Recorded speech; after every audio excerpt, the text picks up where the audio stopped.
আহলে হাদিসের নামধারী একজন বক্তা জামশেদ মজুমদার। আসলে এটা তো মজুমদার না, এটা হলো চুরের দারোয়ান। এরা সর্বদাই সব দিক থেকেই হাদিসের বিভিন্ন রেয়াত চুরি করে আলোচনা করেন এবং বিভিন্ন প্ল্যাটফর্মে মানুষের মধ্যে বিভ্রান্তি ছড়ান।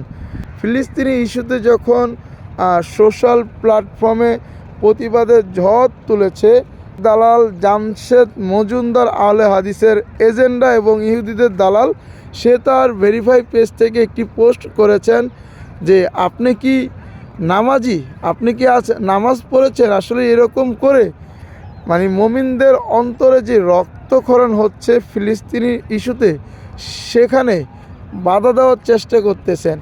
নিজেরা প্রতিবাদ তো করেনই না, অন্য ভাইয়েরা প্রতিবাদ করবেন এবং সেখানেও এই জামশেদ মজুমদার নামক যে দালালগুলো রয়েছে তারা বাধা দেওয়ার চেষ্টা করে। এই যে আপনারা দেখুন যে তার এই ভিডিওর মধ্যে কীরকম বক্তব্যগুলো দিচ্ছেন এবং প্রতিবাদ করে না কেন? আসলে প্রতিবাদ করা আল্লাহ তাআলা সবাইরে তৌফিক দেন না, যাদেরকে আল্লাহ কবুল করেন তারাই তো প্রতিবাদ করবেন। এই মুহূর্তে এই ওহাবি রাষ্ট্র যে আরবগুলো রয়েছে তারা যদি প্রতিবাদ করত, তাহলে ফিলিস্তিনের উপরে এরকমভাবে নির্মমভাবে আক্রমণ করা হতো না, জীবনও না। কারণ আজ তারা প্রতিবাদ না করার কারণেই এই ইসরায়েলি অবৈধ বসতি, ইসরায়েলি হানাদার বাহিনী তারা ফিলিস্তিনিকে মাটির সাথে একেবারে মিশিয়ে দেওয়া হয়েছে। রাফা সীমান্ত সহ প্রায় 1/3 জায়গা ইসরায়েলিরা দখল করে নিয়েছেন।